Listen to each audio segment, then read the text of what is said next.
Mesdames et messieurs, bonsoir. Maître Gassikia avec vous une fois de nouveau. D'abord, nous voulons remercier vous tous qui vous êtes inscrits sur notre chaîne. Nous avons 82 inscrits.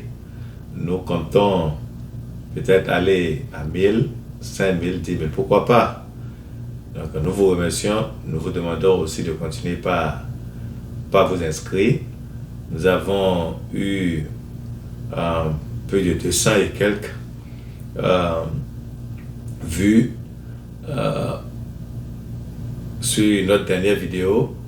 Nous demandons à tous ceux qui ont regardé de vouloir aussi s'inscrire pour qu'ils puissent ne rater aucune de nos vidéos la prochaine fois.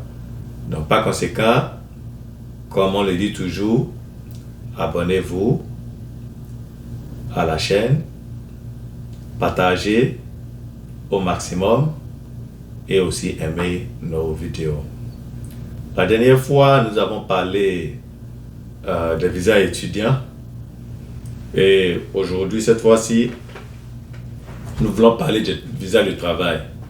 Vous allez constater que tout ce que nous sommes en train de dire jusque-là, nous sommes en train de parler des visas non immigrants.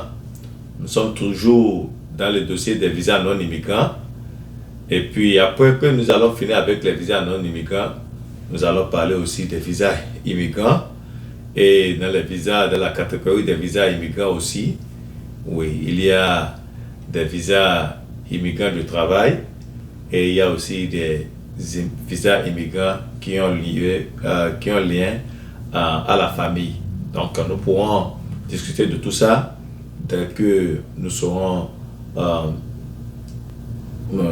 là lorsque nous voulons parler des visas immigrants. Maintenant, retournons aux visas non immigrants. Il y a des visas non immigrants qui sont pour le travail.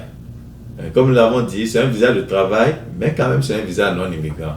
Ça veut dire que celui qui vient travailler avec un visa non immigrant n'a pas l'intention, une fois encore, n'a pas l'intention de venir rester aux États-Unis. N'a pas l'intention de venir rester aux États-Unis permanemment.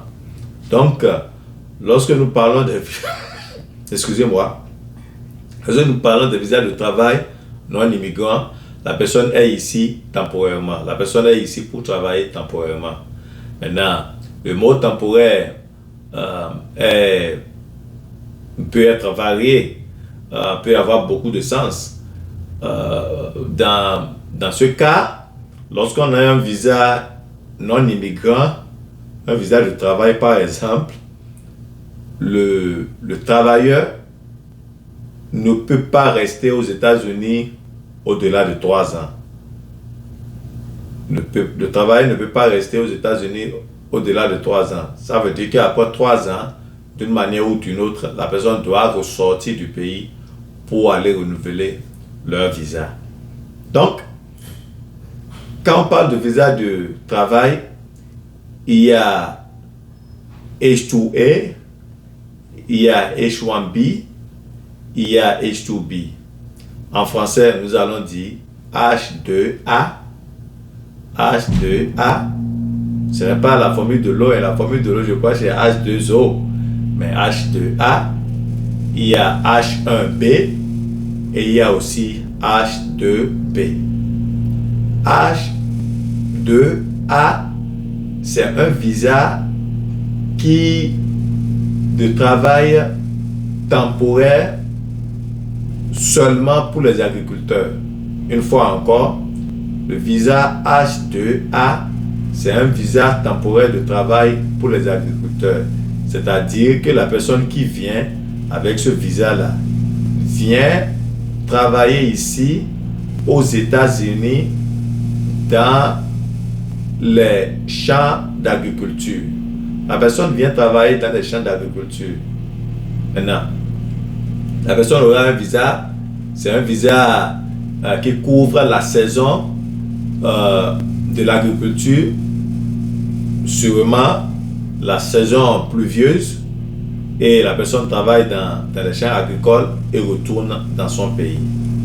Maintenant, il y a des situations où la personne peut finir le travail ou bien on le garde, la personne est ici, mais à chaque année, la personne doit renouveler ce permis de travail, si on peut le dire. Donc, le permis de travail, c'est temporaire, qui ne doit pas dépasser 1 an. Je crois que c'est même moins d'1 an.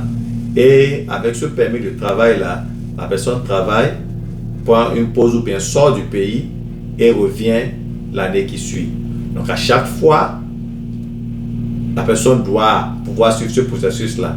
Mais c'est très important de clarifier que quelqu'un qui vient avec un type de visa pareil ne peut pas demander le visa lui-même. Et d'ailleurs, tous les visas d'emploi, c'est la même chose.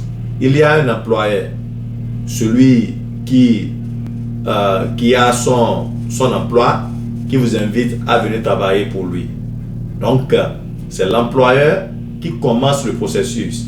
En général, lorsqu'on parle de visa de travail, l'idée générale, c'est que on donne la priorité aux Américains ou bien à tous ceux qui sont autorisés légalement à travailler aux États-Unis avec leur papier, soit c'est un Américain ou bien quelqu'un qui a le certificat de résident permanent, c'est-à-dire la carte de résident permanent, ou bien quelqu'un à qui on a déjà donné la carte d'emploi. Donc, on doit pouvoir embaucher tous ces gens-là d'abord avant de pouvoir aller chercher ailleurs.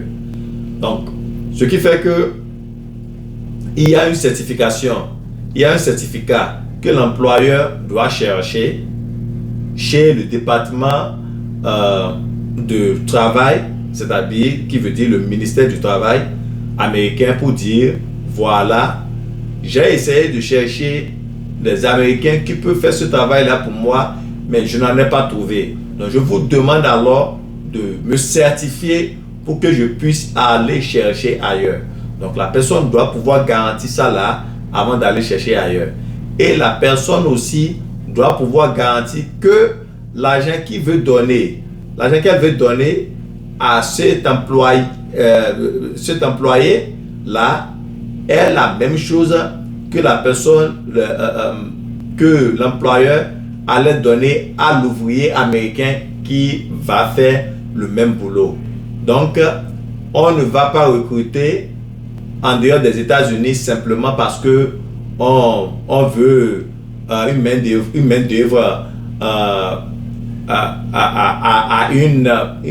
main-d'œuvre abordable, si je peux le dire de cette manière-là.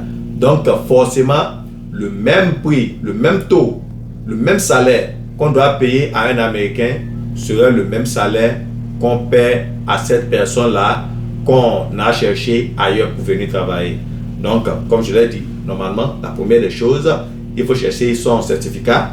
Et la deuxième des choses, après le certificat, maintenant, il faut payer le même salaire.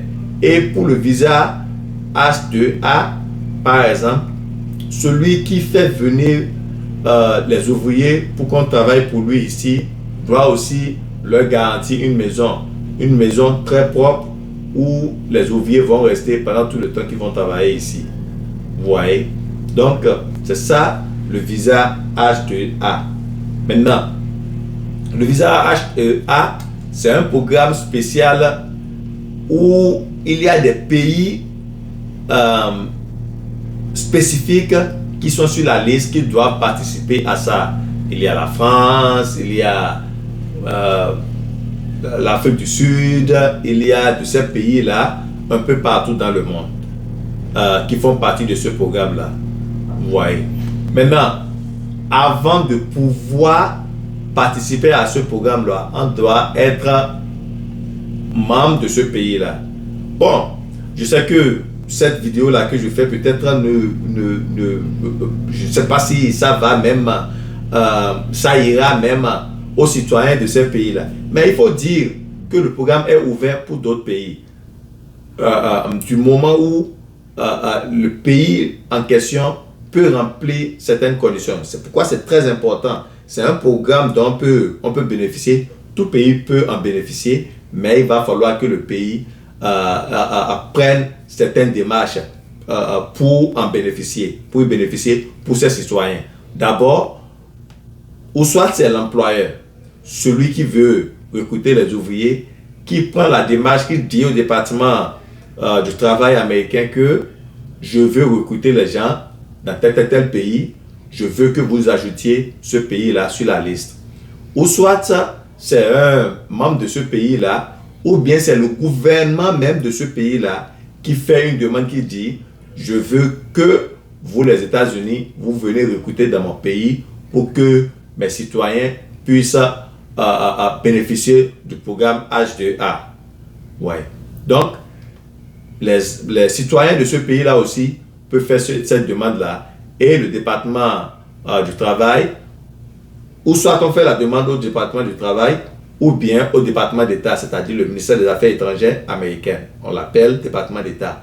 On fait la demande officielle et ils analysent la demande. Maintenant, les conditions pour lesquelles le département d'État ou bien le département du travail doit voir pour satisfaire cette requête-là, c'est que, numéro 1, les habitants de ce pays-là sont aux États-Unis et à chaque fois qu'il y a problème, c'est-à-dire que c'est facile pour le pays-là de collaborer avec les États-Unis lorsque il y a une situation de déportation contre leurs citoyens.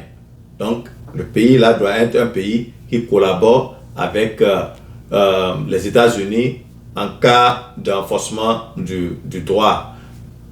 Numéro 2, on doit voir aussi la liste de ceux qui sont les ressortissants de ce pays-là. Si le taux de crime parmi leurs habitants et le taux de déportation n'est pas trop élevé.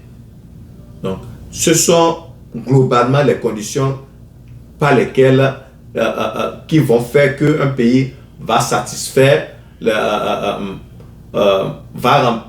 pourra se mettre sur cette liste-là dont nous sommes en train de parler pour que ces citoyens puissent bénéficier du visa H2A. Donc, ce n'est pas ouvert à n'importe qui, mais tout pays peut faire l'effort du moment où le pays est prêt à collaborer avec les États-Unis. Donc, voilà, grosso modo, pour H2A. Maintenant, on a parlé de HB1, H1B, H1B et H2B. H1B, H2B. Maintenant, H1B, c'est beaucoup plus pour certains habitants, certains ressortissants je